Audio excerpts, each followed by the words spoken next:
Hello बच्चों। सो बच्चों, हमने एक NSCGS का पेपर डिस्कस कर लिया था। आज की क्लास में भी हम एक ब्रीफ आइडिया लेंगे कि किस तरह का पेपर आता है। कुछ क्वेश्चन प्रैक्टिस करेंगे प्रीवियस ईयर पेपर से। ठीक है। शुरुआत करते हैं बच्चों। हम काफी हद तक केमिस्ट्री का सिलेबस कवर कर चुके हैं, 9th और 10th का जो NSCGS में आता है। आज उसी सिलेबस से हम कुछ क्वेश्चंस लगाएंगे, कुछ क्वेश्चन प्रैक्टिस करेंगे, साथ साथ आप भी करना।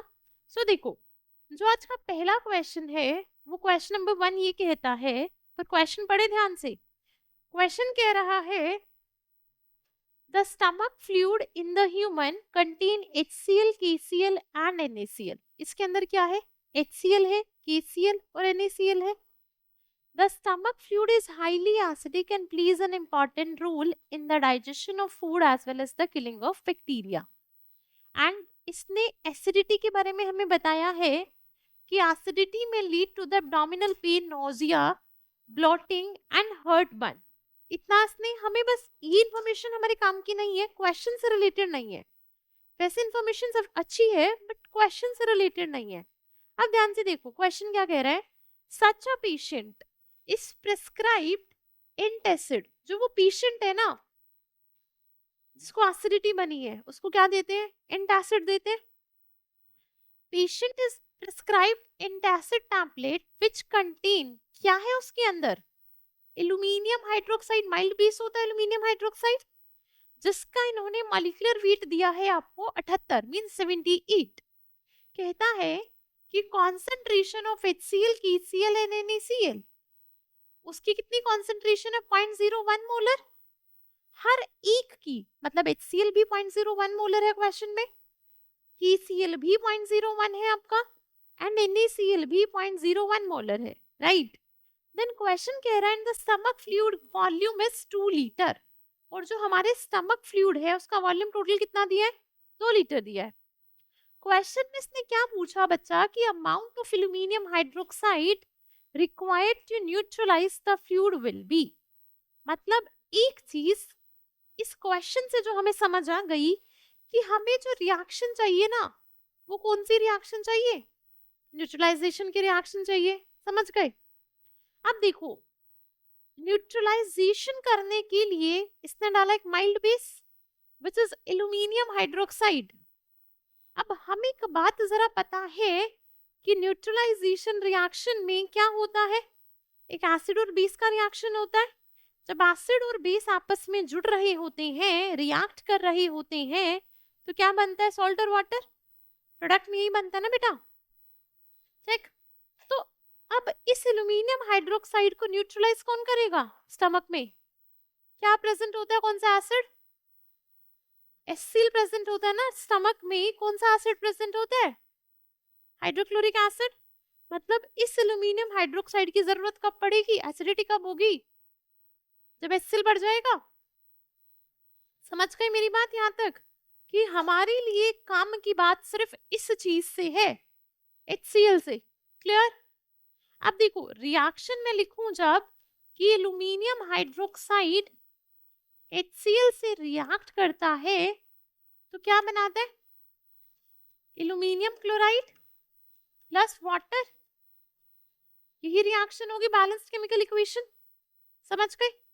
अब इस क्वेश्चन में दी क्या रखा, जरा वो बातें लिख लें। मूल कॉन्सेप्ट का डायरेक्ट क्वेश्चन है। अगर ध्यान से देखें तो HCl की कॉन्सेंट्रेशन दे रखी है 0.01 मोलर। मतलब ये आपके पास 0.01 मोलर और कितना है? वॉल्यूम कितना है? 2 लीटर। यही है ना? मतलब 0.01 मोलर 2 लीटर HCl है। इतनी बात समझ आई? अब अगर तुम्हें इसका मोलारिटी और वॉल्यूम पता है तो मोलारिटी का फॉर्मूला लगा के मोल्स निकल जाएंगे। मतलब हमें पता है बेटा, मोलारिटी बराबर होती है number of moles upon volume of solution in litre. ये होता है। सोल्यूट के मोल लेते हैं यहाँ पे, वो HCl है हमारा।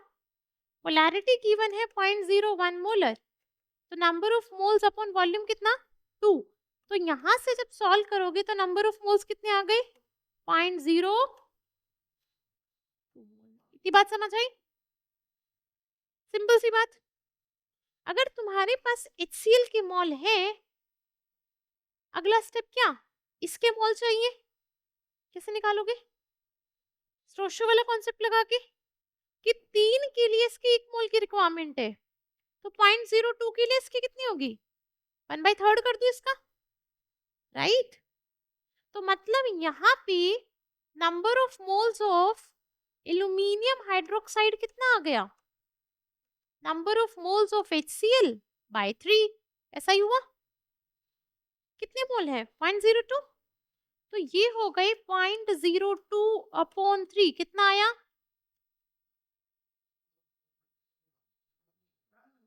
0.066। मैथ्स है, चेक। मोल निकल गए एल्यूमिनियम हाइड्रोक्साइड के। क्या चाहिए क्वेश्चन में, मास, मास चाहिए ना, मास मांगा है ना, मोलर मास दे रखा है उसने, तो नंबर ऑफ मोल बराबर होते हैं बेटा, मोलर मास दे तो रखा है इसने 78, नंबर ऑफ मोल्स बराबर होते हैं given mass upon molar mass. क्या मास निकल आएगा, बताइए? मास निकल आएगा, मोल्स हैं 0.066 मल्टीप्लाई बाय 78, कितना आंसर आ जाएगा, 0.52 समथिंग,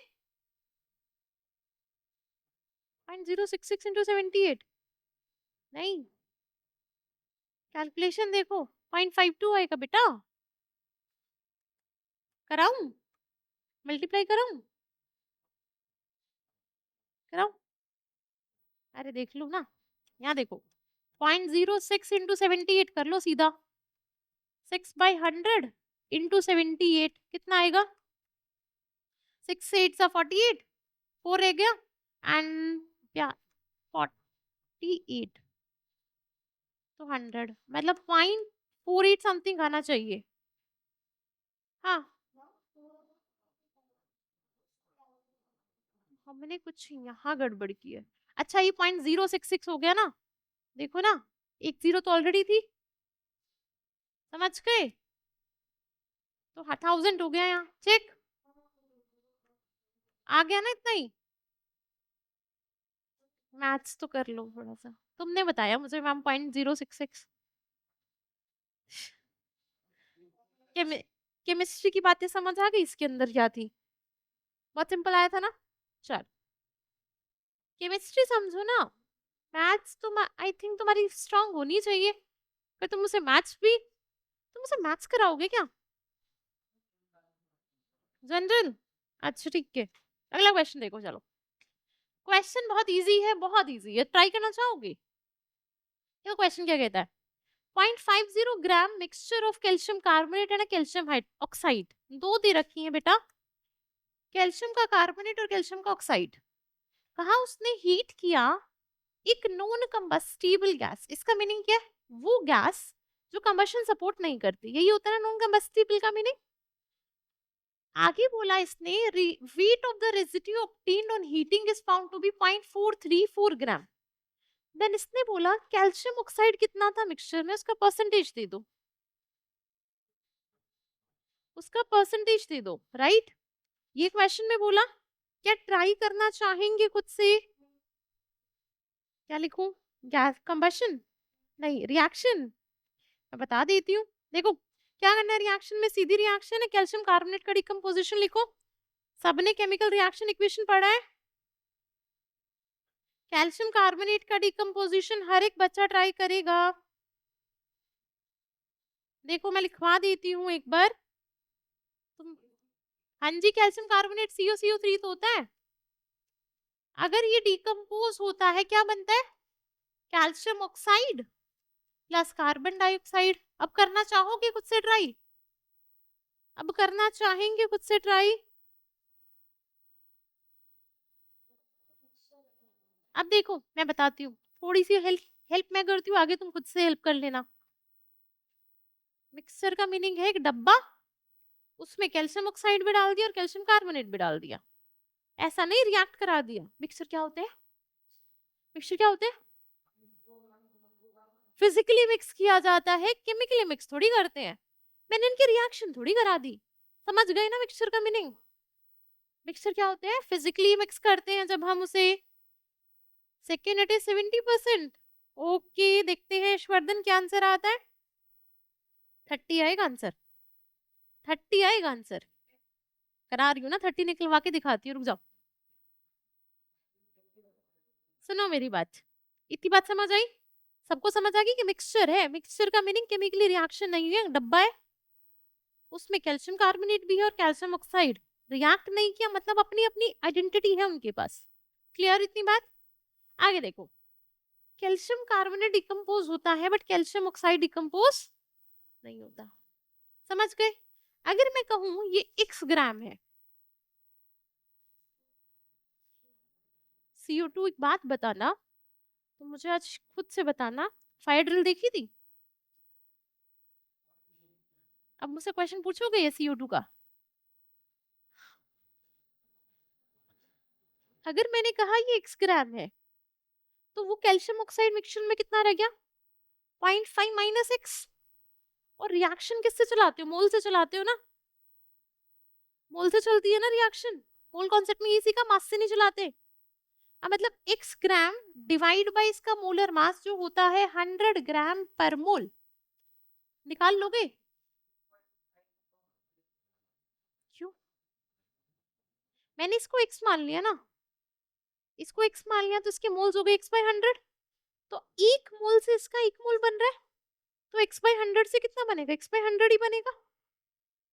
एक से एक तो x बाय 100 से भी तो x बाय 100 ही बनेगा। मतलब इसके x बाय 100 मोल बन गए रिएक्शन से। ठीक है, अब ये तो मेरी गैस है, रेजिड्यू क्या होगा जो सॉलिड फॉर्म में मिलेगा? यही तो है सॉलिड फॉर्म में रेजिड्यू। तो ये टोटल इस कैल्शियम ऑक्साइड का मास है 0.434। मतलब यहां से जो मिला, जो बच के वहां से मिला, वही तो रेजिड्यू का मास है। अब यहां से कितना मास मिला देखो, x बाय 100, ये तो मोल्स हो गए।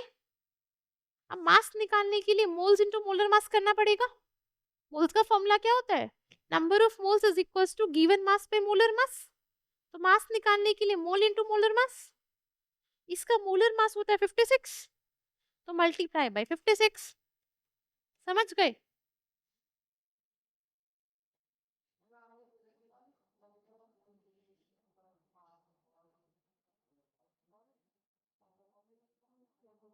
अरे, तुमने मोल कॉन्सेप्ट की वीडियो देखी है तो कहां से समझ आएगा? नंबर ऑफ मोल्स होता है मास अपॉन मोलर मास। बेटा पहला लेक्चर है, मास बाय मोलर मास। तो यहाँ मोल्स x बाय 100 है, मोलर मास इसका होता है 56, तो मास कैसे आएगा? x बाय 100 इंटू 56 ही तो हो जाएगा। ठीक, ये यहाँ रिएक्शन से आया, बचा हुआ कितना है? 0.5 minus x plus 0.5 minus x, ये टोटल किसके बराबर है? 0.434 ग्राम की। तो यहां से जब हम x की वैल्यू निकालेंगे, बताओ बच्चों कितने आएगी? 0.15 आ रही है सॉल्व करके। तुम मुझे अब गलत मैथ्स बताते हो। 0.15 ग्राम, ठीक है? क्या? हाँ बताओ बताओ बताओ। नहीं, मिक्सचर में दोनों उतने हैं, तो मैंने अगर इसको x माना तो बचा हुआ उतना हो गया। समझ गए? तो ये मेरा क्या आ गया? कैल्शियम कार्बोनेट का मास आ गया। कैल्शियम कार्बोनेट का मास इतना आ गया 0.15, तो मेरा उसका भी आ जाएगा मास कैल्शियम ऑक्साइड का 0.5 माइनस 0.15। तो अगर मैं कैल्शियम ऑक्साइड का मास निकालूं, वो कितना आएगा?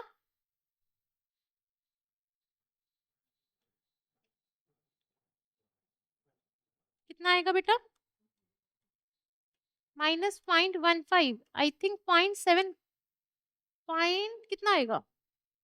0.35। ठीक है, चलो तुम्हारी मान लेती हूँ।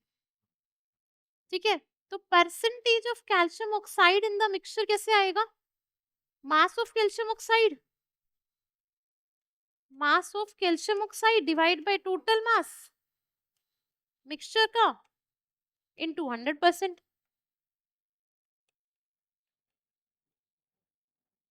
इनटू, तो मतलब कितना आया 0.35 डिवाइड बाय 0.5 इंटू 100। 70% ही आ रहा है, बिल्कुल सही था यशवर्धन।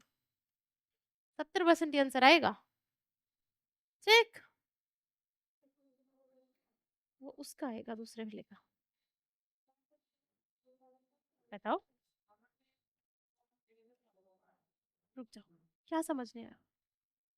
ये वाला देखो, ये मोल्स आ गए, इसका मास निकल गया, ये बात समझ आई?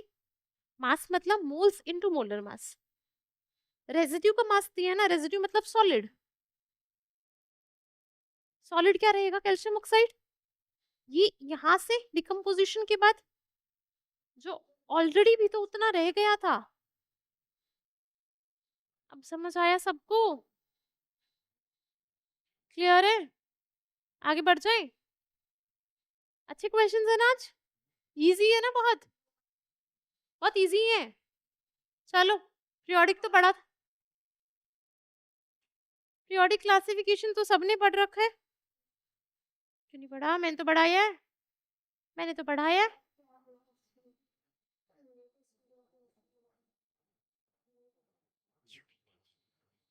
चल, क्वेश्चन कहता है कि arrange the following in the increasing order of their metallic character. किस किस का देना है? सोडियम, कार्बन, ऑक्सीजन, लिथियम और बेरिलियम का। देखो जरा, मैंने एक चीज बताई थी तुमको, अगर ध्यान हो तो, कि जो मेटालिक कैरेक्टर होता है ना, उसका क्या होता है? Okay, I will explain the first question again. Metallic character का क्या होता है अभी बताओ? Top to bottom in a group बढ़ता है, left to right in a period कम हो जाता है। यही होता है ना मेटालिक कैरेक्टर के साथ। मेटल्स पीरियड, अगर मैं बात करूं ग्रुप 1 की, पीरियोडिक टेबल में मेटल होती है, लेफ्ट में मूव करते जाते हो, लेफ्ट से राइट में चलते चलो नॉन मेटल आनी शुरू हो जाती है। नीचे जैसे चलते जाओगे मेटालिक कैरेक्टर बढ़ता जाएगा। मतलब मैं कहूं top to bottom in the period. Very good. अगर मैं बात करूं लिथियम और सोडियम की, पोटेशियम की, lithium, sodium, potassium, rubidium, caesium, top to bottom जा रहा है, मेटालिक कैरेक्टर बढ़ रहा है। सीजियम सबसे इलेक्ट्रोपॉजिटिव होती है, पता है ना, सबसे ज्यादा मेटालिक होती है। लेफ्ट में जा रहे, लेफ्ट से राइट में जा रहे, नॉन मेटल आ रही है ना, nitrogen family, oxygen family, halogen family. इतनी बात क्लियर है? अब देखो, क्वेश्चन ये बोला इनको मेटालिक कैरेक्टर के अकॉर्डिंग अरेंज कर दो। कैसे करोगे? देखो, जब पीरियोडिक टेबल तुम देखोगे, लिथियम ग्रुप 1 का एलिमेंट है, पीरियड 2 में ग्रुप 1 में पाया जाता है, उसके नीचे आता है सोडियम। ऐसा ही देखा? अब देखो, लिथियम से अगले ग्रुप में जैसे ही जाओगे, ग्रुप 2 में तुम्हें बेरिलियम मिल जाएगी। मिली? मतलब ये अगर मैं कहूं कि ये ग्रुप 1 है, ये ग्रुप 2 है, ऐसा ही है। बीच में तुम्हें 3 से 12 में तुम्हें मिलेंगे डी ब्लॉक के ट्रांजिशन मेटल्स। फिर यहां होगी ग्रुप 13 में, ग्रुप 14 में, 14 में तुम्हें मिलेगा यहाँ लिथियम की पीरियड में कार्बन। फिर नेक्स्ट में मिलेगी तुम्हें नाइट्रोजन, फिर मिलेगी तुम्हें ऑक्सीजन। मतलब ये ग्रुप 15 है, ये ग्रुप 16 है। बात समझ गए? मैंने कहा टॉप टू बॉटम बढ़ रहा है, मतलब सबसे ज्यादा होगा इसका, सोडियम का। टॉप टू बॉटम बढ़ रहा है ना, समझ गए? Left to right, left to right metallic character decreases.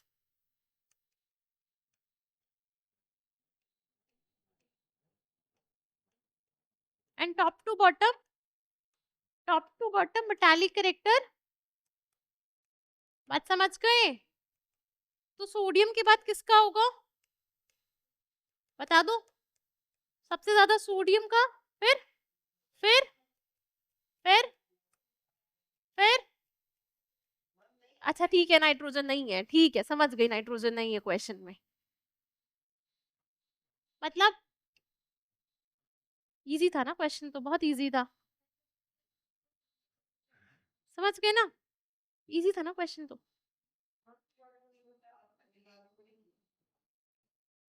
Trends याद करके जाने पड़ेंगे।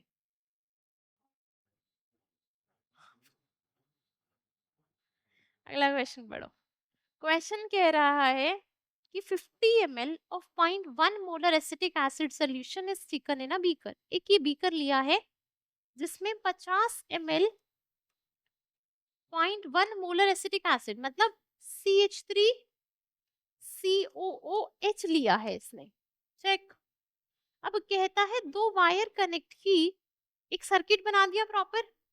अब कह रहा है जब electricity is switched on the bulb glows. To this solution, distilled water is added slowly till the volume doubles. इसका मीनिंग क्या कहा इसने?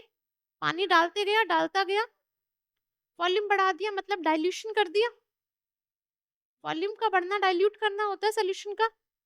नाउ कहता है जब पानी डाला, बल्ब का इंटेंसिटी पहले मतलब बहुत ज्यादा ब्राइटनेस थी बल्ब की ग्लोइंग में।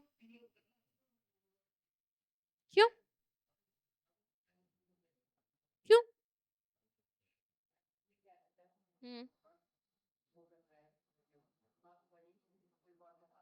अच्छा, वॉल्यूम तो बढ़ गया। एसिटिक एसिड से क्या आते हैं, एसिड बेस चैप्टर पे चले जरा, तो एसिटिक एसिड क्या देता है? H प्लस देता है ना, आयोनाइजेशन देके होता है H प्लस।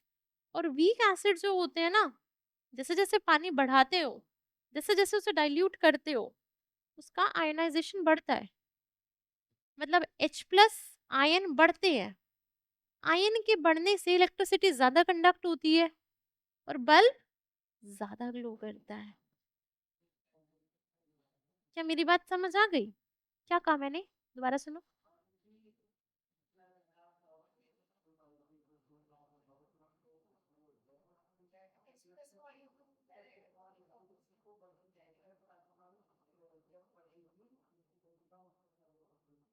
समझ गए ना अब? सब समझ गए ना? क्लियर? आंसर क्या आना था?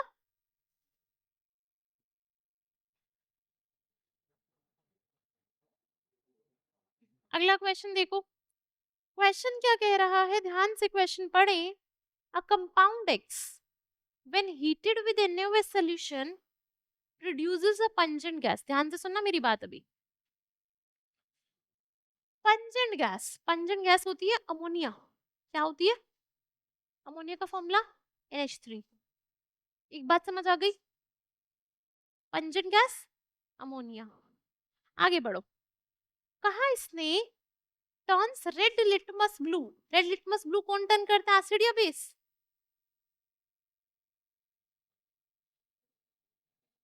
बेस में तो होता है।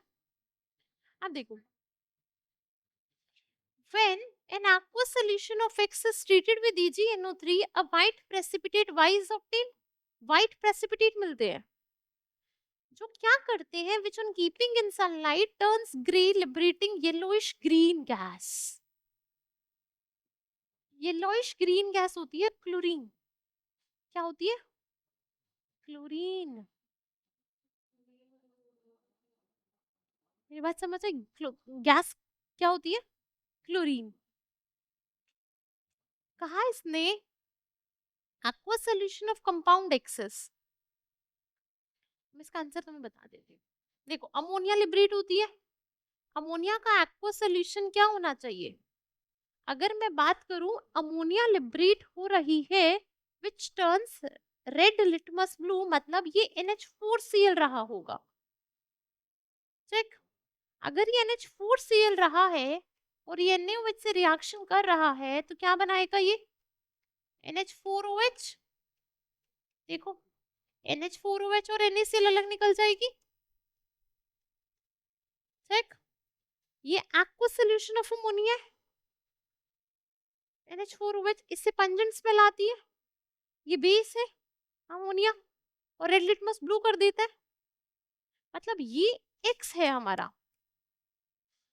अब इसने कहा X को जब EgNO3 से ट्रीट करते हो, मतलब NH4Cl प्लस EgNO3 क्या बनेगा?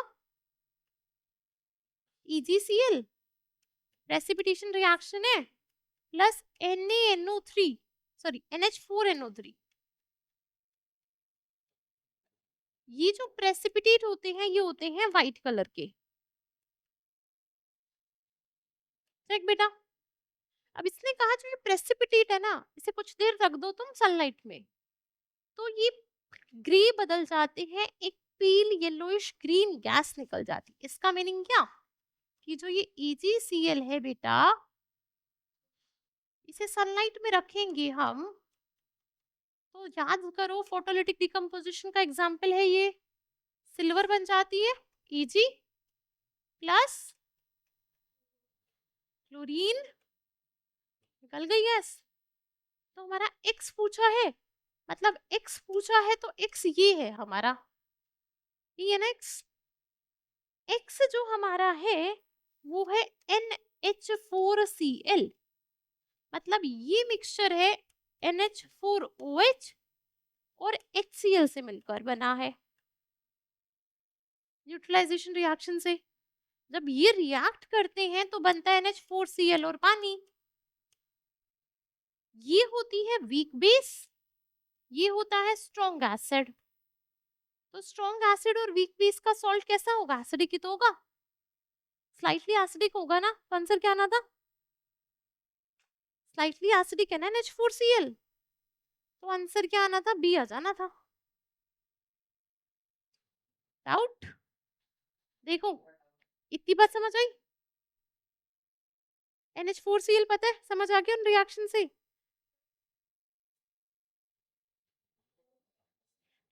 मतलब वही तो है एक्वा सॉल्यूशन NH4Cl का, पानी में डाल दो इसे, आयंस में ब्रेक हो जाएगा। अब NH4Cl कैसे बना होगा, अमोनियम हाइड्रोक्साइड और HCl का कॉम्बिनेशन से, स्ट्रॉन्ग एसिड और वीक बेस। तो प्रॉपर्टी किसकी रहेगी, एसिडिक रहेगा ना वो, तो ये स्लाइटली एसिडिक होता है। क्लियर हुई बात? तो ये क्वेश्चन था क्वेश्चन नंबर 5। चलो ये तो तुम खुद से कर दो, मैं नहीं कर रही है, गैस लगा क्वेश्चन है सीधा, पढ़ो क्वेश्चन और करो ट्राई। क्वेश्चन कह रहा है देखो, equal masses of two gases among nitrogen NO, O2, CO, CO2, SO2 occupy the same volume at STB।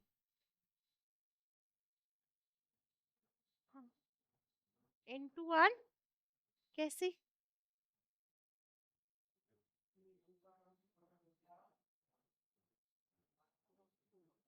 देखो ये क्वेश्चन क्या कह रहा है, ध्यान से सुनो। इसने कहा इक्वल वॉल्यूम ऑक्यूपाई करते हैं एसटीपी पे, और volume is directly proportional to number of moles पढ़ा है। वॉल्यूम सेम है तो मोल्स भी सेम होंगे, मोल अगर सेम है और मास सेम है, इक्वल मासेस बोला तो मोलर मास भी तो सेम होना चाहिए। कैलकुलेट कर लो किसका मोलर मास बराबर है, बताओ मुझे आंसर। N2 का कितना 28, CO का कितना 12 + 16 28।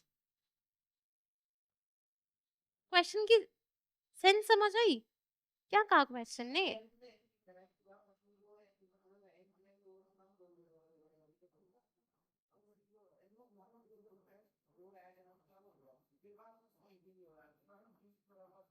थोड़ा बहुत लगा पेपर में, थोड़े बहुत के साथ ना चलना, ये बात सुन लो ढंग से। क्वेश्चन का कॉन्सेप्ट पकड़ते कि क्वेश्चन ने पूछा क्या है और बताना क्या है हमें। एंट्रेंस में ऐसे नहीं चलती कि नाइट्रोजन का एक नाइट्रोजन आटम का 14, दो का कितना, जब ये तो पता नहीं है, ये तुक्का मार रहे हैं।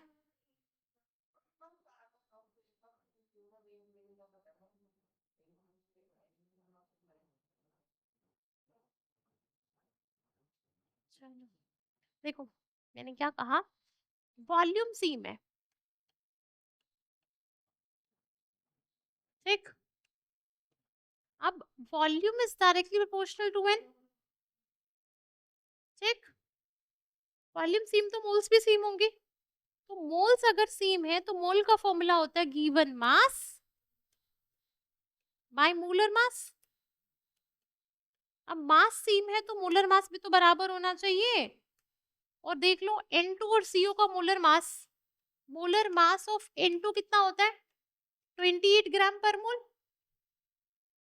And similarly molar mass of बीटा CO कितना होता है? 16 + 12, मतलब तो सीधा सा आंसर था डी। डी फॉर दिल्ली, है ना? समझ आया? मुश्किल था? बहुत आसान था। डायरेक्ट क्वेश्चंस भी आते हैं जैसू में, तुम थोड़ा सा ये तो यूज करो।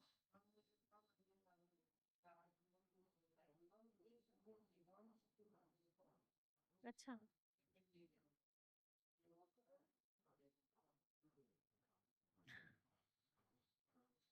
तो तीनों सब्जेक्ट लेके पढ़ोगे, फिर अगले साल एनएसयू देना है? एनएसपी फिजिक्स एटलीस्ट पढ़ोगे, कुछ कॉन्सेप्ट तो अभी क्लियर हो जाएंगे। तो एनएसपी दोगे, एनएससी सी दोगे, एनएसबी दोगे, what ever you वांना give, easy तो होगा वो। मतलब तुम्हें कुछ तो आइडिया रहेगा कि हाँ मोल्स कुछ होते हैं, वॉल्यूम मोल्स की प्रोपोर्शनल होता है, कुछ तो आइडिया रहेगा ना।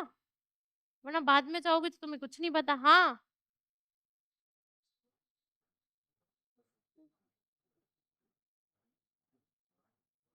चलो अगला ट्राई करो, कर लोगे ये तो तुम, ये तो तुम कर लोगे।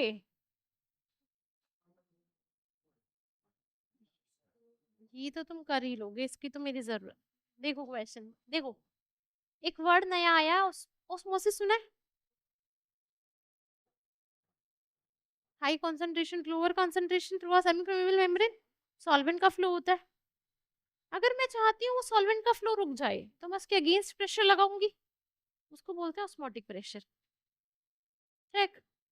अब एक कॉन्सेप्ट यहाँ देखना तुम ध्यान से, तुम्हें नहीं पता ये, मैं बता रही हूँ। क्वेश्चन पढ़ते हैं पहले। क्वेश्चन कह रहा है when a solution and the pure solvent are separated by a semi permeable membrane, the solution exert a pressure on the membrane which is known as osmotic pressure। ये होता है।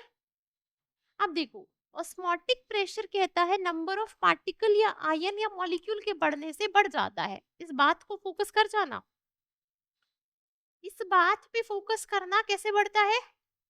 नंबर ऑफ आयन पे, number of molecules पे, number of particles पे। मैंने जब mole concept पढ़ाया था तो मैंने एक बात पढ़ाई थी आपको अगर याद है, particle can be molecule, can be atom, can be ion, can be cation, can be proton, can be electron, ये बताई थी। तो मतलब पार्टिकल बोली तो यहाँ बोला उसने आयन और मॉलिक्यूल के बढ़ने से। चेक। अब क्वेश्चन कहता है कि 10 millimole of each of sulphate, किस किस का सल्फेट लिया उसने? सल्फेट सॉल्ट किसका लिया बेटा? सोडियम का, मैग्नीशियम का, एल्यूमिनियम का। इनका उसने सल्फेट लिया और पानी में डिसॉल्व कर दिया, 1 लीटर पानी में। क्या कहा? देखो 3 बीकर ले लो, सिंपल सा क्वेश्चन है, इतना लंबा लिखा हुआ है उसने जो। 3 बीकर लिए, हर एक बीकर में 1-1 लीटर पानी ले लो। मैंने कहा इसमें भी 1 लीटर वाटर, 1 लीटर 1 लीटर, खत्म। इसको सपोज करो क्या माना उसने? बी। इसको माना क्यू, इसको माना उसने आर। चेक। पी में डाला उसने किसका? सोडियम का सल्फेट। सोडियम सल्फेट का फॉर्मूला, सोडियम सल्फेट का फॉर्मूला होता है Na2SO4। क्या होता है? Na2SO4। मैग्नीशियम सल्फेट होता है MgSO4। एल्यूमिनियम सल्फेट होता है Al2SO4 का होल थ्राइस। इतनी बात समझ आई? इसमें डाला उसने सोडियम सल्फेट, इसमें डाला मैग्नीशियम सल्फेट, इसमें डाला एल्यूमिनियम सल्फेट। अब क्वेश्चन पूछा उसने किसका ऑस्मोटिक प्रेशर ज्यादा, मतलब रेंज में लगा दो। 10 मिलीमोल का मीनिंग है 10 × 10⁻³ मोल। उससे हमें लेना देना ही नहीं है इस क्वेश्चन में। मैं कह रही हूँ ना बहुत सिंपल क्वेश्चन है। लेना देना इस लाइन से था, नंबर ऑफ पार्टिकल वाली लाइन से। अब देखो जब ये टूटेगा तो 2 सोडियम के एटम है। तुम अगर अब 9th के बच्चे की तरह देखना चाहो वैसे देख लो, 2 सोडियम के एटम है, एक सल्फेट, कितने एटम हो गए? 3। यहाँ एक मैग्नीशियम एक सल्फेट, कितने हो गए? यहाँ 2 मैग्नीशियम 3 सल्फेट, 5। सबसे ज्यादा पार्टिकल कहाँ है? यहाँ। सबसे ज्यादा किसका? आर का। फिर बस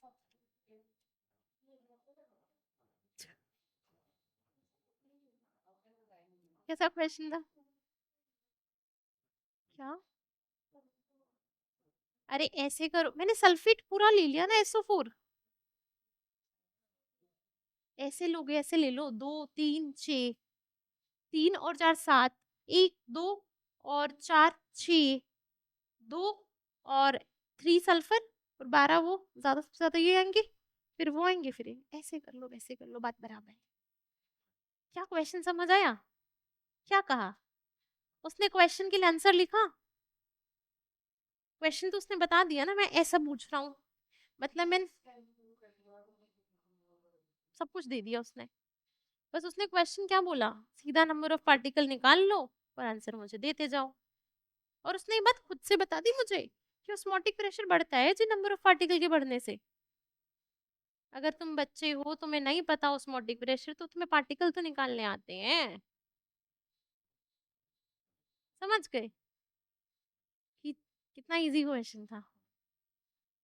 एक बात याद रखना, जब भी ऐसे क्वेश्चंस आते हैं ना, व्हाट हैपेंस समटाइम्स, वो क्वेश्चन इतना लंबा बनाएगा बट वो क्वेश्चन कुछ नहीं होगा। तो बस तुम्हारे अंदर ना फियर पैदा करे कि देखो भैया क्वेश्चन देखो, तुम उस क्वेश्चन को देखो, तो निहारो तो सही, उसको थोड़ा सा ध्यान से देखो, उसके अंदर घुसो, क्वेश्चन को देखो, क्वेश्चन का आंसर उसी के अंदर होता है। बस तुम्हें बहुत ध्यान से उस क्वेश्चन को एक बार पढ़ना है सोच के। वही इस तरह के क्वेश्चन वैसे ही क्वेश्चन के एग्जाम्पल है। Just you have to think, क्या पता आंसर ही छुपा हो अंदर। अभी पिछले वाले में भी तो था ऐसा ही, इतनी लंबी 5 लाइन का क्वेश्चन, 6 लाइन का क्वेश्चन था ये। क्लियर है? बढ़ जाए? बस आ रहा है? अरे ये तो बिल्कुल इजी सा क्वेश्चन था, क्या ही क्वेश्चन दिया उसने। ड्राई आइस क्या होती है? कार्बन डाइऑक्साइड होती है। सॉलिड कार्बन डाइऑक्साइड होती है, इतना मुझे भी पता है, तुम्हें भी पता है। कोवेलेंट बॉन्डिंग होती है, प्लस वैंडरवुल फोर्स ऑफ अट्रैक्शन होती है उसके अंदर। कौन कौन सी? वीक वंडरवुल फोर्स भी होती है किसी भी मॉलिक्यूल में। वीक वंडरवुल फोर्स ऑफ अट्रैक्शन या लन पढ़ लोगे। वीक वंडरवुल फोर्स ऑफ अट्रैक्शन या लंडन फोर्सेस बोलते हैं, या एक कौन सी होती है? कोवेलेंट। मतलब ड्राई आइस बोले तो solid carbon dioxide, solid carbon dioxide मतलब ऐसा स्ट्रक्चर होता है, C double bond O double bond O, ये होती है सॉलिड कार्बन डाइऑक्साइड का lone pair of electron. Bonding में सीखेंगे ये, चेक। क्या क्या है? कोवेलेंट बॉन्डिंग है ना, ये कोवेलेंट बॉन्ड है ना, एक सिग्मा एक पाई, एक सिग्मा एक पाई।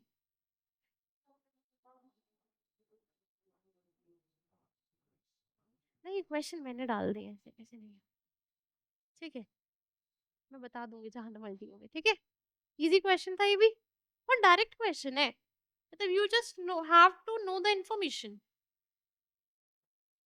ये भी मल्टी करेक्ट है, देख लो, बहुत इजी सा क्वेश्चन है, कुछ भी नहीं है ये तो। देखो क्वेश्चन कह रहा है, compound that raises the temperature of water on dissolving in it और आर। अच्छा एक बात बताओ, एक बेस और एसिड को जब पानी में डालते हो, तो जो बीकर होता है वो गर्म हो जाता है। बोला जाता है ना, एसिड को पानी में डालने के लिए बहुत ध्यान से डालते हैं। कि हम क्या करते हैं, पानी में एसिड किसे डालते हैं? वाटर लेते हैं कंटेनर में, ड्रॉप बाय ड्रॉप एसिड डालते जाते हैं, ऐसे ही करते हैं, ताकि वो रिएक्शन में वो स्प्लैश होगी, क्योंकि वो रिएक्शन बहुत एक्सोथर्मिक होती है, बहुत हीट निकलती है। ऐसा ही होता है ना।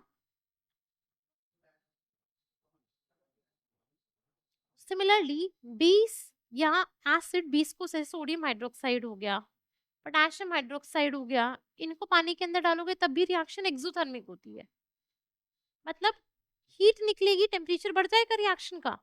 अब बता दो आंसर, खत्म आंसर।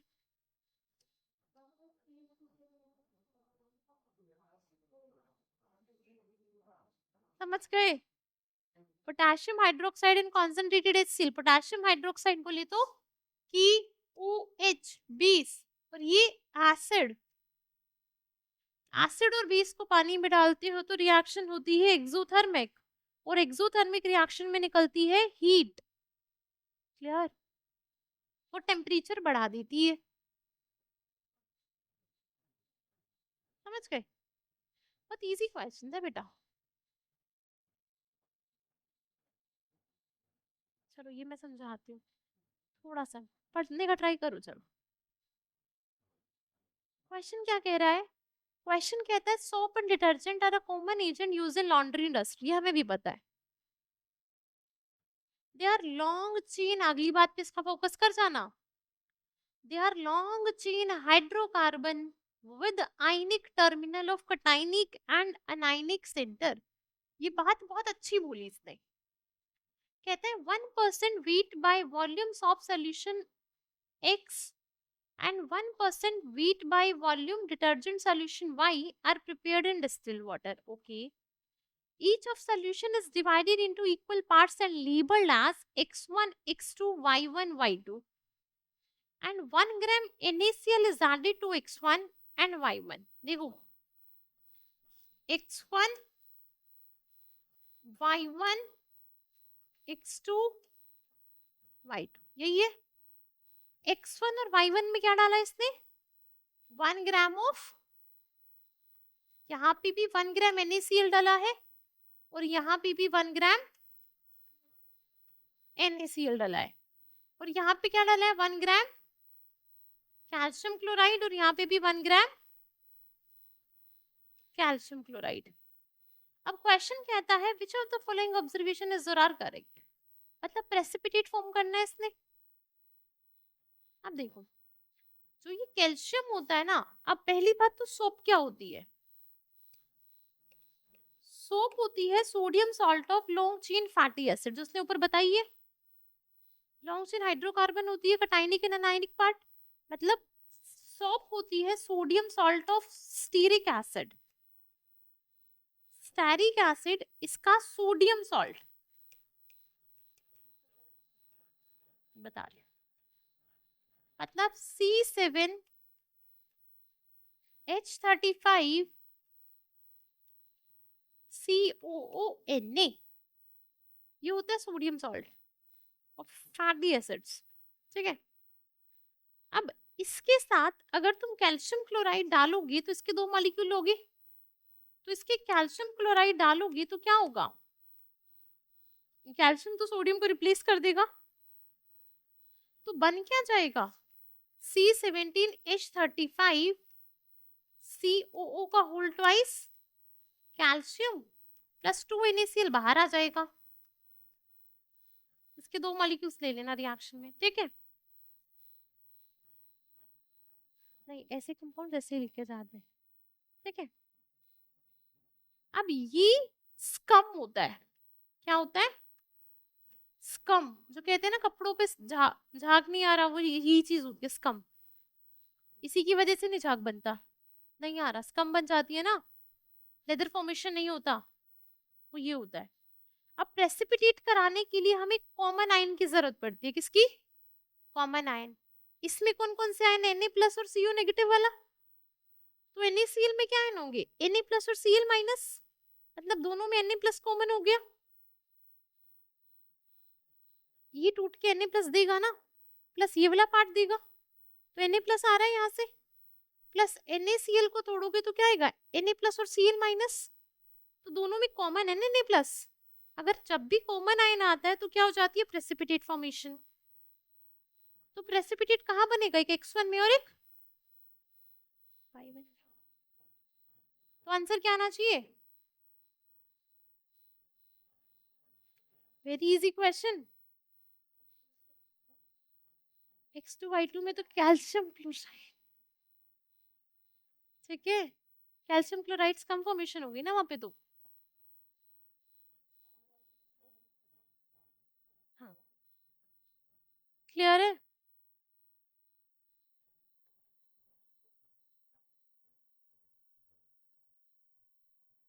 क्वेश्चन बहुत लंबा दिख रहा है मुझे, है ना, पर एक क्वेश्चन ना मैथ, मैं कहूँ बेसिक केमिस्ट्री है। डेंसिटी का फॉर्मूला तो आता है, मास पे वॉल्यूम, बस एक वॉल्यूम निकालना आना चाहिए एलबीएच करके, लेंथ इनटू ब्रेड्थ इनटू, यही होता है वॉल्यूम का फॉर्मूला। और अगला फॉर्मूला डेंसिटी बराबर मास बाय, ये दो फॉर्मूले लगवा रहा है क्वेश्चन, बस क्वेश्चन डरा रहा है। तो क्वेश्चन कितना डरावना है कि in a process of a waterproofing, a fabric is exposed to this molecule vapors.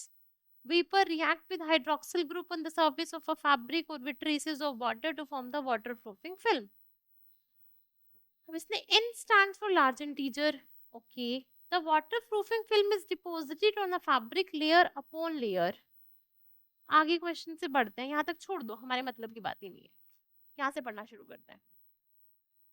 Each layer is 6 angstrom thick. तो थिकनेस कितनी आई, थिकनेस कितनी है बेटा, 6 एंगस्ट्रॉम, और 1 एंगस्ट्रॉम होता है 10 to the power minus 10 metre. पहला chapter matter in our surrounding में पढ़ाते हैं ना, नैनोमीटर एंगस्ट्रॉम पढ़ाया ना।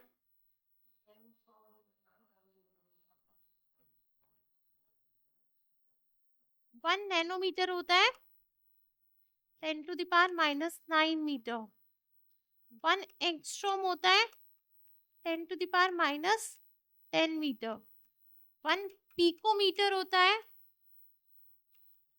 10 to the power minus 12 metre. 1 micrometre होता है 10 to the power minus 6 metre. 1 millimetre होता है, अब मत बोलना बढ़ा नहीं रखा,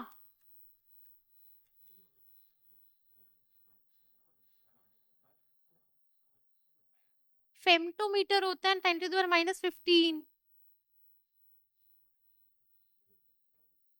अभी पढ़ लिया, चलो एंगस्ट्रॉम,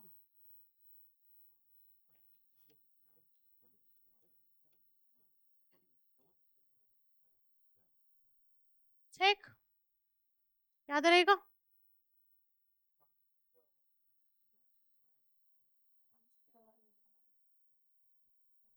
थिकनेस समझ आ गई, आगे पढ़ते हैं। How much this is repeated needed to waterproofing of one side of a piece of fabric 1 metre by 2 metre, मतलब लेंथ बाय ब्रेड्थ दे रखी है, ऐसे तो लिखते हैं लेंथ बाय ब्रेड्थ को, मैथ्स के बच्चे हो, length is 1 metre and width अगर मैं बोलूं कि नहीं, हाइट ले सकते हैं, एलबीएच होता है ना, तो इसको हाइट ले लो, ये हो गया 2 मीटर। अब इसने बोला है, देखो एक लेयर की थिकनेस इतनी थी, तो टोटल कितनी लेयर बनाई इसने, 300 लेयर, तो टोटल लेयर कितनी हो गई 300। तो ये लेयर का वॉल्यूम कितना हो गया टोटल, एलबीएच,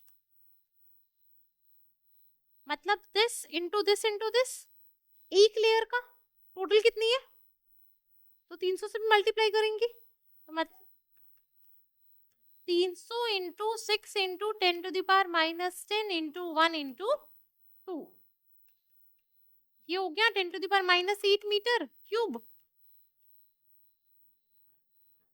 अब density metre gram per centimetre cube में दे रखी है, तो इसे सेंटीमीटर क्यूब में बदल लो, यूनिट सेम हो जाएंगी।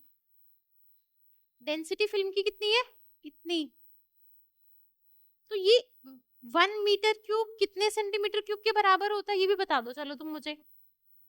1 मीटर कितने सेंटीमीटर होता है, 1 मीटर कितने सेंटीमीटर होता है 100, तो 1 मीटर क्यूब कितने सेंटीमीटर क्यूब के बराबर होगा,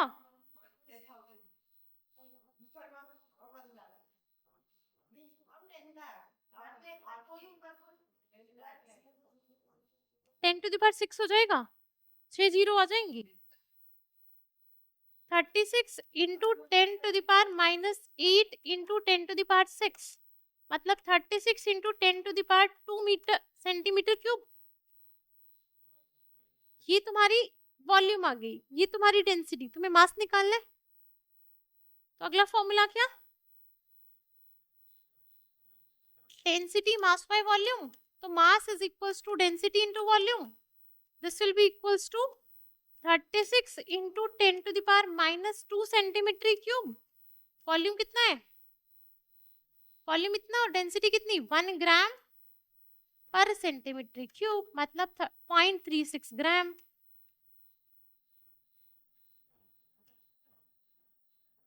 सिंपल क्वेश्चन,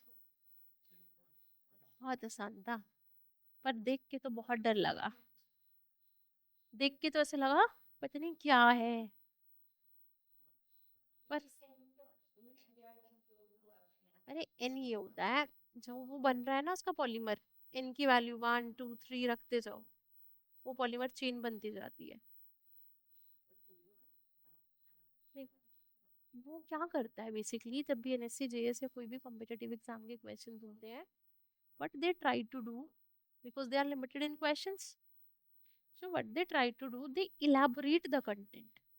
क्वेश्चंस बनाने के लिए क्या किया जाता है, पहले कंटेंट की इंफॉर्मेशन, फिर वो क्वेश्चन डाले, ताकि बच्चे को लगे बहुत बड़ा क्वेश्चन है।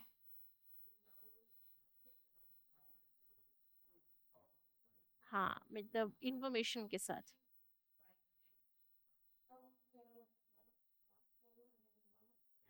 अब समझ आया, ये तो कुछ भी नहीं था, वॉल्यूम मैंने कहा था ना, दो ही फॉर्मूले हैं, वॉल्यूम और डेंसिटी का, आ गया आंसर। सिंपल क्वेश्चन है, अगर क्वेश्चन ध्यान से देखे तो। इसमें होते हैं 16 + 4 20, 60 आते हैं ना टोटल। क्लियर,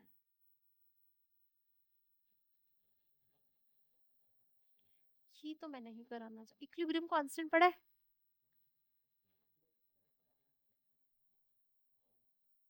देखो, given that a certain temperature in 1.5 liter vessel, 5 mole of A, 7 mole of B and 0.1 mole of C are present। ये दे रखा है, number of moles of A is 5, number of moles of B is 7, number of moles of C is 0.1, 0.1 है, और reaction दे रखी है बेटा E plus B is in equilibrium with 2C, ये दे रखी है, प्लस हीट, मतलब ये रिएक्शन है एक्सोथर्मिक। चेक, इसका इक्विलिब्रियम कांस्टेंट लिखना और कुछ नहीं करना, बहुत इजी सा क्वेश्चन।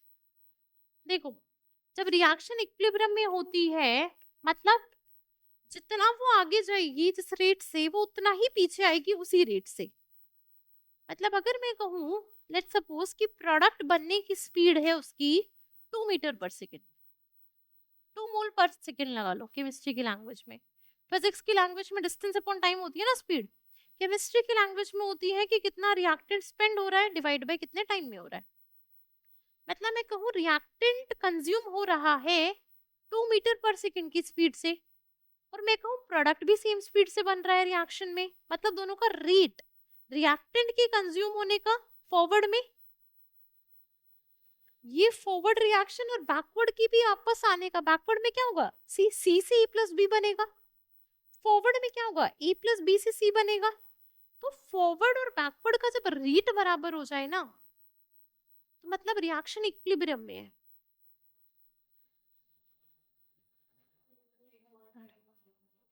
बात समझ आई इतनी बात, इक्विलिब्रियम कांस्टेंट लिखते हैं की इक्विलिब्रियम से, कोई भी रिएक्शन होती है इक्विलिब्रियम में तो उसका इक्विलिब्रियम कांस्टेंट दिखाते हैं की इक्विलिब्रियम से।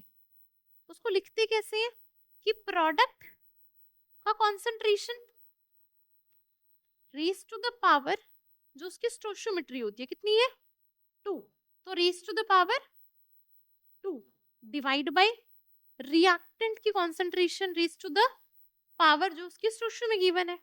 यहाँ पे क्या है, कॉन्सेंट्रेशन ऑफ ई, पावर तो 1 ही है, समझ आई।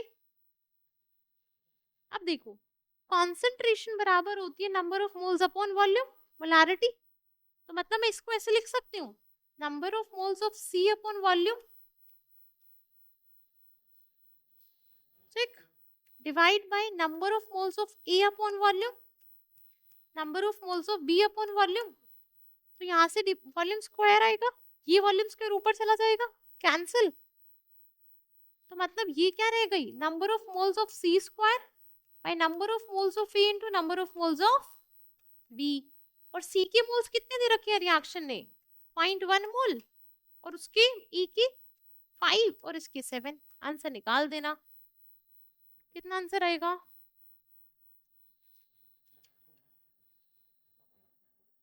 सॉल्व करोगे तो इसका आंसर आएगा 2.31 इंटू 10 टू द पावर -4।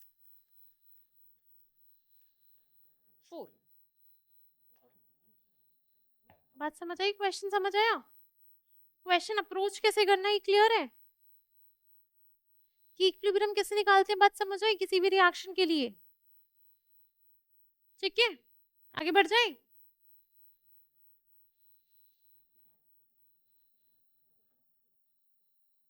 देखो क्वेश्चन, ऑर्गेनिक केमिस्ट्री हिंट दिया है ऑर्गेनिक का, नहीं ना,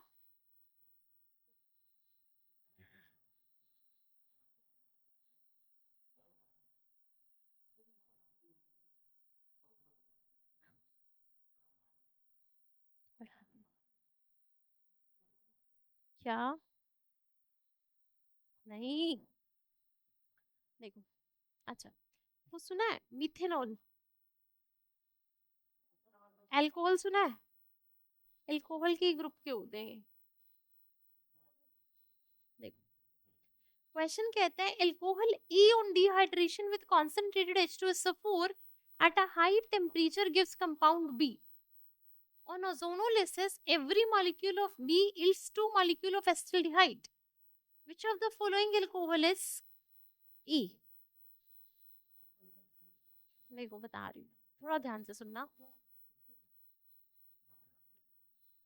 जब हाइड्रोकार्बन के साथ एल्काइल ग्रुप के साथ OH ग्रुप लग जाए, मतलब ये क्या है, एल्कोहल। ठीक है,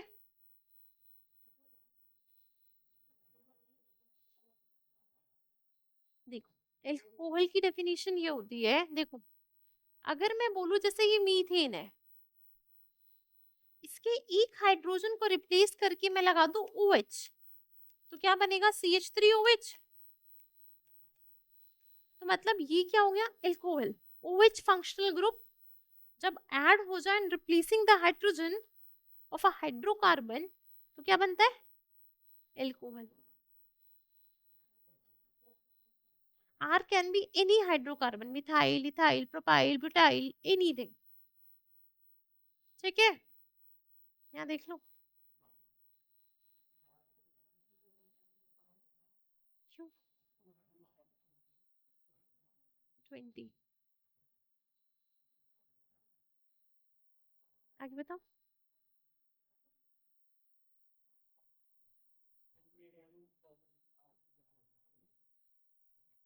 एल्कोहल, अब इसने कहा डिहाइड्रेशन विद कॉन्सेंट्रेटेड H2SO4। देखो पहले अगर मैं बात करती हूँ इसकी CH3OH, ये होता है मिथेनॉल। क्या होता है, अगर मैं बात करती हूँ इसकी CH3CH2OH, ये होता है इथेनॉल। अगर मैं बात करती हूँ CH3CH2OH की, 3 कार्बन, तो ये होता है प्रोपेनॉल।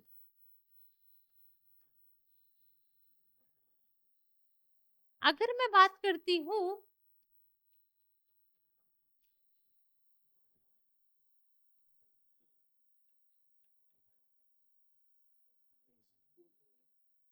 ये होता है ब्यूटेनॉल। इसको लिखा भी जाता है 1 ब्यूटेनॉल, क्योंकि नंबरिंग यहाँ से शुरू होगी 1 2 3 4, यहाँ पे OH ग्रुप लगा है कार्बन पे। अगर मैं इस OH ग्रुप को रिप्लेस कर दूं, देखो अगर मैं कुछ ऐसा बना दूं,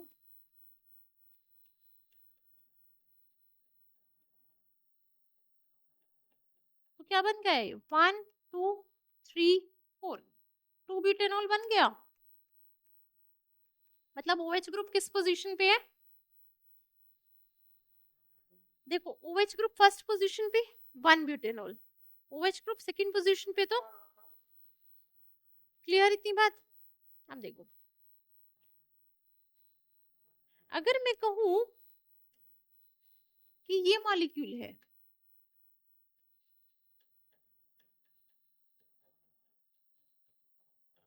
प्रोब्यूटेनॉल है बेटा, ये इसको मैं कॉन्सेंट्रेटेड H2SO4 से रिएक्ट करा दूं,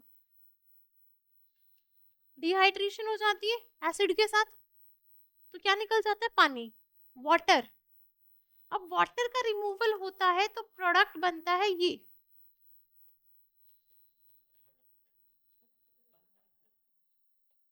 थोड़ा सा डीप में पढ़ाएंगे तब याद हो जाएंगे, ठीक है? कहती बात समझ आई?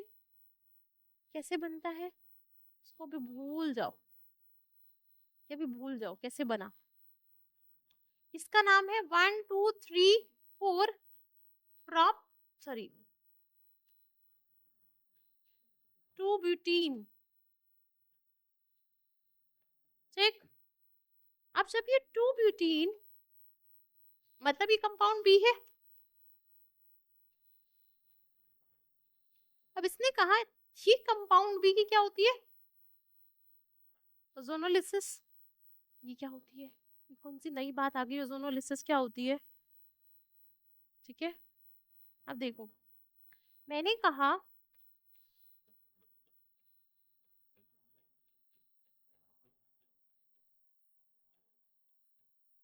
जब ये ओजोनोलिसिस मतलब ओजोन से रिएक्ट कर रहा है,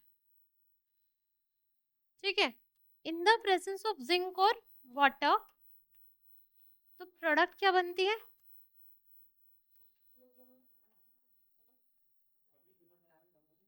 ओजोन से रिएक्शन, ठीक है, तो प्रोडक्ट बनेगा इससे एस्टल्डिहाइड।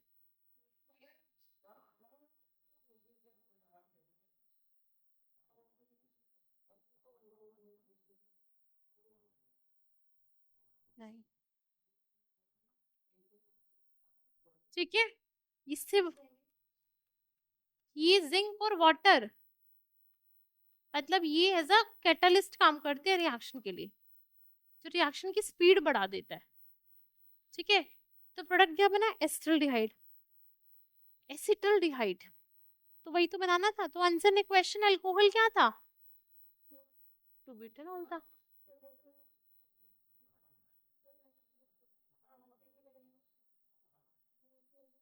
नहीं, जरूरत ही नहीं है, तुम थोड़ा सा ये सीख गए ना, तुम्हें बस इतना सीखना है कि मतलब एल्कीन ऐसी बनेगी जिससे दो प्रोडक्ट बराबर बराबर।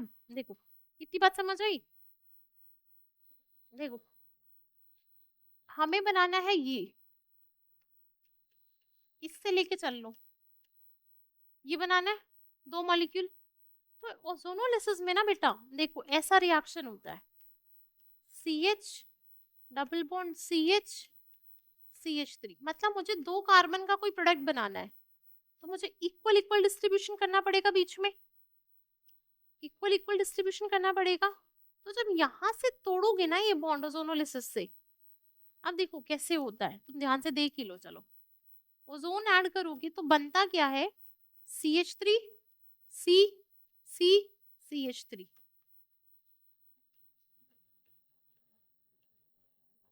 ऐसा कुछ जुड़ जाता है। हाँ, अरे एच हट गए ना, बॉन्ड आ गए ना वो चार, वो लिख सकते हैं ऐसे, ठीक है। अब देखो जब क्लीवेज करोगे ना इस बॉन्ड की, यहां से और यहां से क्लीव कर देना, ठीक है। यहां से जब यहां से क्लीव करोगे तो क्या रह गया? CH3CHO, और वहां से भी यही रह गया, दिस इज ओजोनोलिस, बन गया।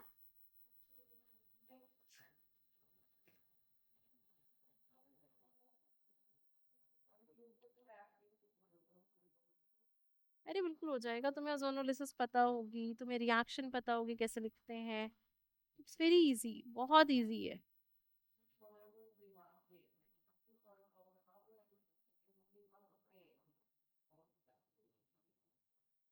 आयो क्या?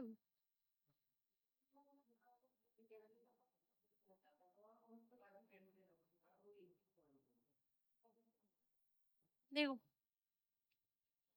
बहुत इजी सा क्वेश्चन है। क्वेश्चन देखो, व्हाट्स योर नेम?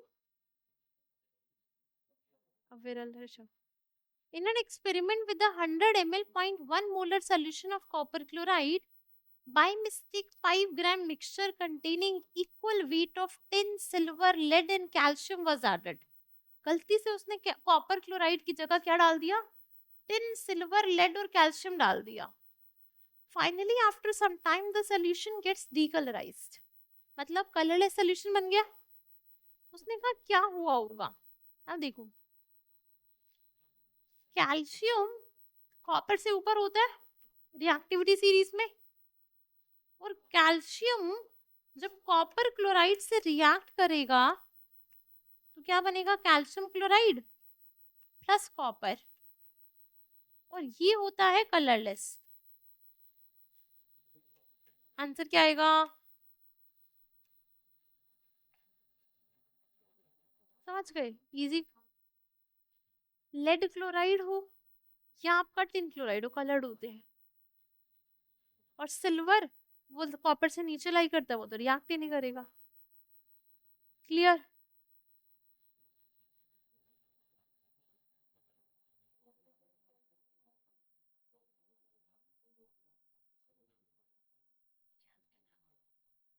बेसिकली क्या होता है ना, डी ब्लॉक के ट्रांजिशन के एलिमेंट्स के जो कंपाउंड होते हैं ना, वो कलर्ड होते हैं.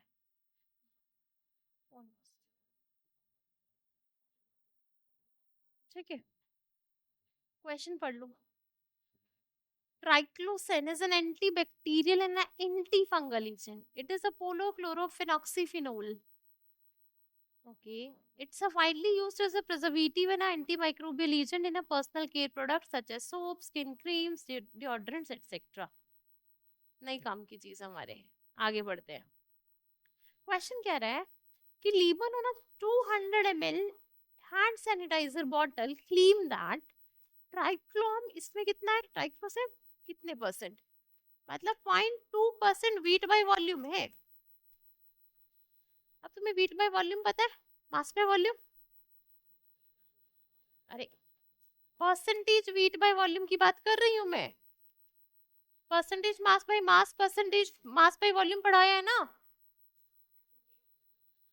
मास बाय वॉल्यूम परसेंटेज का फॉर्मूला क्या होता है? ये तो तुम्हें भी पता है.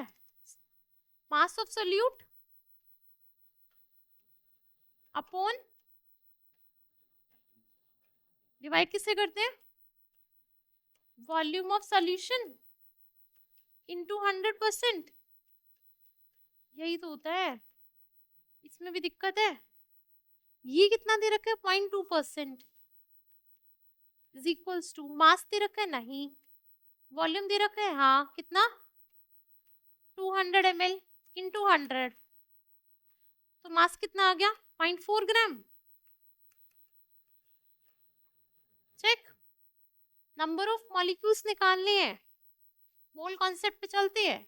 Number of moles is equals to n upon Na. n is number of molecules, Na is Avogadro number, तो मतलब n बराबर होगा n इंटू Na. तो पहले n निकालना पड़ेगा क्वेश्चन से. तो नंबर ऑफ मोल्स बराबर होंगे मास बाय मोलर मास. मास कितना? 0.4 ग्राम. इसका तो मोलर मास कैलकुलेट करोगे बेटा इस फॉर्मूले से, C12H7 Cl3O2 से, तो इसका मोलर मास करीबन करीबन निकल कर आएगा तुम्हारा 289. हाँ 289.5. सॉल्व कर लोगे ना मोलर मास? 289.5 ग्राम पर मोल. तो यहां से नंबर ऑफ मोल्स वहां रख दो, तो मॉलिक्यूल्स कितने हो जाएंगे? 0.4 बाई 289.5 इंटू Na. इसको जब आप सॉल्व करेंगे तो वैल्यू आएगी आपकी, आंसर जो आपका सॉल्व करके आएगा वो आएगा 1.38 into 10 to the power -3 Na.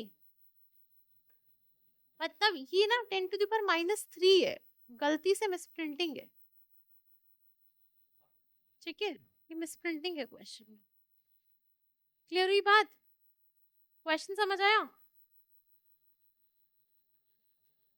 Question clear है? आसान है ना? ऊपर वाली बात भूल जाएं तो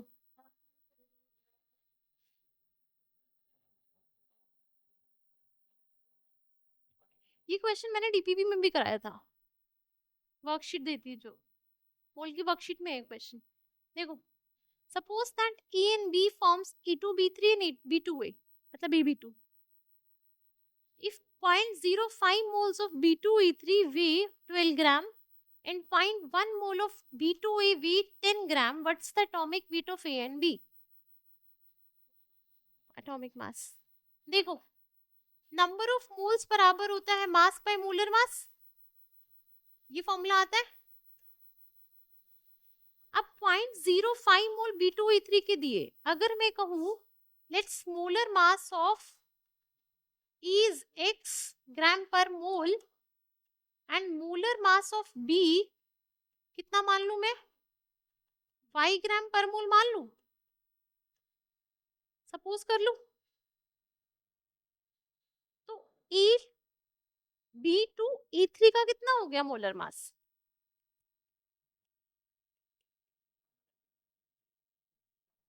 कितना हो गया? B2E3 मतलब 2y प्लस 3x, यही हो गया।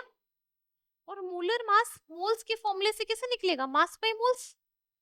और मास कितना दे रखा है B2E3 का? 12 ग्राम। और मोल्स कितने दे रखे हैं? 0.05। तो इसको सॉल्व करोगे कितना आएगा? 240। तो एक इक्वेशन बन गई आपकी कि 3x plus 2y is equals to 240। इसे इक्वेशन नंबर 1 बना दो। सिमिलरली उसके लिए कर लेंगे EB2 के लिए। EB2 का मास कितना? x प्लस 2y बराबर मास कितना है उसका? 10 ग्राम। मोल्स कितने हैं? 0.1 मतलब 100।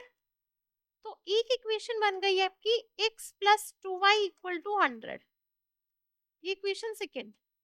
इक्वेशन सॉल्व हो जाएंगी। अब मैथ से आगे तो क्वाड्रेटिक इक्वेशन सॉल्व करनी है। देखो, x प्लस 2y बराबर 100 एंड 3x प्लस 2y बराबर 240। Minus minus minus sign change, minus 2x is equal to minus 140। x बराबर 70। x को 70 रखोगे तो इक्वेशन में y कितना आ गया? 15, है ना? 30/2। तो ये आंसर सही कर लेना, ये 15 है। ठीक है, इजी सा क्वेश्चन था, मैंने कराया भी है, क्लास में भी कराया, लेक्चर में, ये जेई में भी आया है।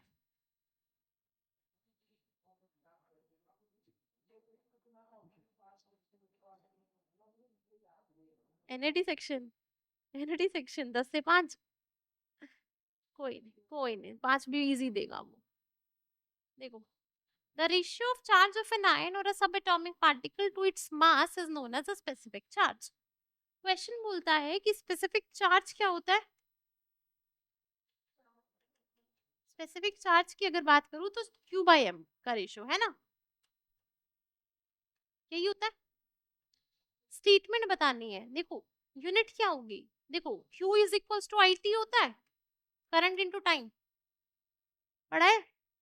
तो मैं यहाँ ऐसे लिख दूं I into T by mass, मतलब I की वैल्यू का एम्पेयर, इसको सेकंड में मेजर करते हैं, इसको इंच केजी में, तो वही तो दे रखा है। तो ये बात तो हो गई करेक्ट। हाँ, ये बात समझ आई? अगले ऑप्शन पे बढ़ो। कहता है isotope of hydrogen is ionised then tritium, क्या? चार्ज, चार्ज की यूनिट होती है कूलम, करंट की यूनिट होती है ampere. Coulomb is equals to ampere into second in time. तो उसने वैसे दिया था तो हम उसकी बात पे चलेंगे ना, उसने जैसे दिया हम वो तो चलेंगे ना, हमें तो उसकी स्टेटमेंट देखनी है। हम उसको बोलेंगे कूलम बाय केजी लिख के दे। आगे देखो, कहते हैं if all the isotope of hydrogen is ionized then tritium will have the least specific charge among them। अच्छा देखो, हाइड्रोजन के आइसोटोप क्या होते हैं? 1H1, this is protium, 1H2 deuterium and 1H3 tritium. सबसे ज्यादा मास किसका बेटा? और Q बाई एम मतलब मास जितना ज्यादा स्पेसिफिक चार्ज उतना, वही तो बात बोली उसने। क्लियर? तो ये भी सही है। बात समझ आई इतनी मेरी? तो थर्ड स्टेटमेंट पे बढ़ना पहले। 1.6 इंटू 10⁻⁻19 कूलम। अब इसने कहा charge of alpha particle is greater than electron. Specific charge की बात की, सॉरी, चार्ज तो बराबर है, तो क्या बात रह गई? अल्फा पार्टिकल क्या होता है? डबली चार्ज हीलियम न्यूक्लियस होता है ना? तो चार्ज तो क्यू की बात करूंगी। मास डिफरेंट है। हीलियम का मास कितना होता है? 4 AMU, मतलब 4 इंटू 1.67 इंटू 10⁻⁻24 ग्राम। और इलेक्ट्रॉन का मास कितना होता है? 9.11 इंटू 10⁻31 ग्राम। सबसे कम मास होता है, नेग्लिजिबल मास होता है इलेक्ट्रॉन का। इलेक्ट्रॉन का मास कम है हीलियम के कंपैरिजन में, मतलब अल्फा के कंपैरिजन में। तो स्पेसिफिक चार्ज इलेक्ट्रॉन का ज्यादा होगा अल्फा पार्टिकल का। तो इसने क्या कहा है? ज्यादा, मतलब ये गलत। समझ गए मैंने क्या समझाया? मास अल्फा पार्टिकल क्या होता है? हीलियम का डबली चार्ज न्यूक्लियस होता है। तो इसका मास तो 4 AMU होगा, मतलब इसका मास होगा 4 इंटू 1.67 इंटू 10⁻⁻24 ग्राम। और इलेक्ट्रॉन का मास कितना होता है? इलेक्ट्रॉन का मास होता है 9.11 इंटू 10⁻31। ये होता है ना किलोग्राम। तो ये मास इलेक्ट्रॉन का, ये इसका, किसका ज्यादा है? इसका। इलेक्ट्रॉन का तो कम है, तो मास उसका ज्यादा, इसका।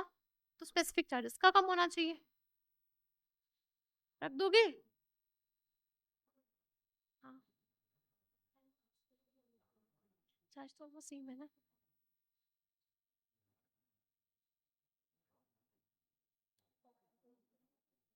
चार्ज से इतनी बात डिफरेंस नहीं आएगी ना। हीलियम का डबली चार्ज है, मास से भी कंपेयर कर सकते हो, चार्ज से भी कंपेयर कर सकते हो। चार्ज की बात करोगे उसी में ज्यादा है फिर भी, क्योंकि इसमें तो इलेक्ट्रॉन है ही नहीं। समझ गए? अगली बात की, specific charge on electron is this ratio, मतलब Q बाई एम का ratio. Charge is 1.6 10⁻⁻19 divide by, निकाल लोगे आंसर, यही आएगा।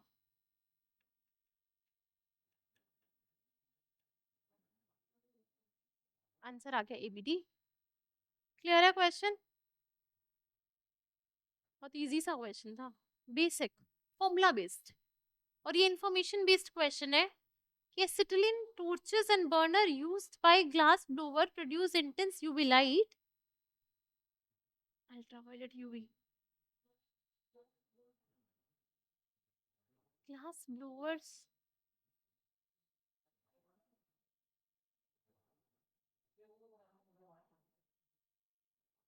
ठीक है, glass blower wear special glasses that contain, नहीं रुक जाओ, acetylene torches and burner used, glass blowers जो होते हैं, मतलब जैसे me not sure for this, जैसे वो नहीं जाते माइंस में जाते हैं, वो एक टॉर्च पहनते हैं, वो होता है। हाँ, यूवी लाइट निकलती है ना वो चीज, वो। अब कौन से एलिमेंट होते हैं जो एब्जॉर्ब करते हैं यूवी को? वो होते हैं नियो डायमियम एंड प्रेसोडायमियम, ई और बी एलिमेंट होते हैं पीरियोडिक टेबल के। ठीक है, नीचे ढूंढो, सबसे नीचे एफ ब्लॉक में ढूंढो। क्लियर है? मैं ढूंढवा दूंगी बाद में। छोड़ दो इस क्वेश्चन को, ऐसे क्वेश्चन नहीं याद रहते हमें, ऐसे क्वेश्चन पे जाना ही नहीं है। मतलब ये क्वेश्चन ऐसे हैं जो कुछ भी इंफॉर्मेशन पूछ लेता है और हर इंफॉर्मेशन थोड़ी याद रहती है। ऐसे क्वेश्चन तो मैं सजेस्ट करूंगी छोड़ के आओ। अगला क्वेश्चन देखो, बहुत इजी सा क्वेश्चन है बेटा। कॉन्सेप्ट बेस्ड क्वेश्चन करने में ज्यादा फायदा है। ऐसे क्वेश्चन जो होते हैं ना बिल्कुल इंफॉर्मेटिव होते हैं, वो गलती दिलाने के चांसेस रखते हैं। या तो आपको 100% वो याद है कोई बात, या नहीं याद है। सिंपल क्वेश्चन कहते हैं equal length of magnesium ribbon are taken in 4 test tube A B C D. मिल गया। इसने कहा टेस्ट ट्यूब ए, एक टेस्ट ट्यूब बी, एक टेस्ट ट्यूब सी और एक टेस्ट ट्यूब। इन सब में मैग्नीशियम रखा और ई में रखा उसने एसिटिक एसिड, बी में क्या रखा HCl, सी में, डी में NaOH। तो इसने कहा फिजिंग कहाँ होगी, और इनके साथ इसने कंबाइन किया मैग्नीशियम रिबन, एक रिबन मैग्नीशियम का। देखो मैग्नीशियम बेसिक होता है तो मैग्नीशियम NaOH से तो नहीं करेगा, ये खत्म। ये होता है वीक एसिड, ठीक है, तो फिजिंग कम आएगी यहाँ पे। इन दोनों में से कंपेयर कर लो, दोनों स्ट्रॉन्ग एसिड है बट HCl ज्यादा स्ट्रॉन्ग है HNO3 के कंपैरिजन में, तो सबसे स्ट्रॉन्ग फिजिंग कहाँ होगी, तो कहाँ आंसर आएगा बी में, यही ना, ठीक है।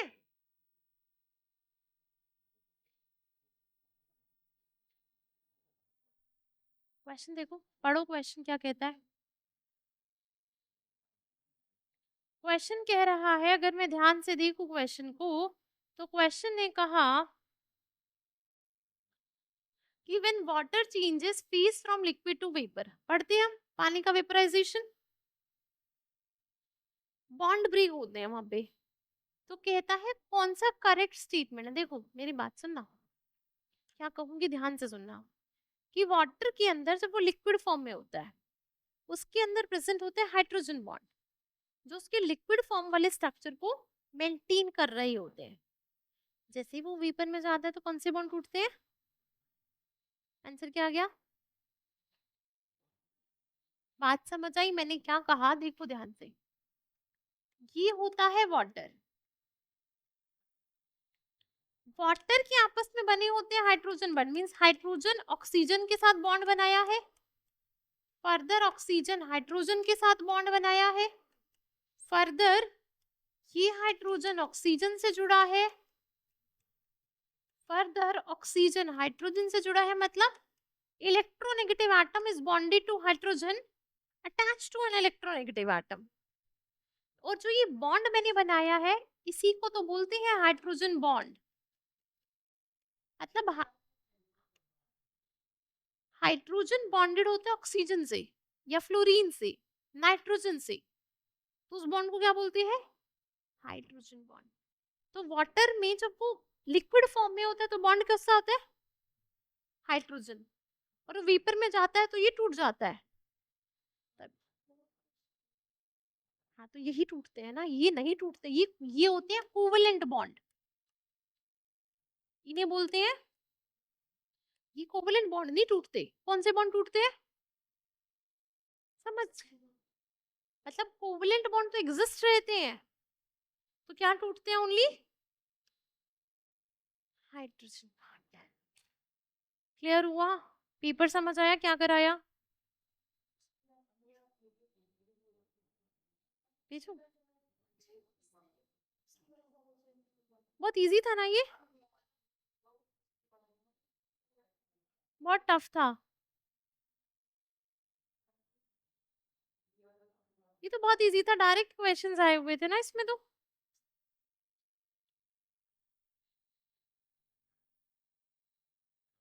होगा कि अगर हमें थोड़ा सा भी आता है तो हम इजीली स्कोर कर पाएंगे, राइट। सो ऐसे ही पढ़ेंगे। So thank you, keep learning.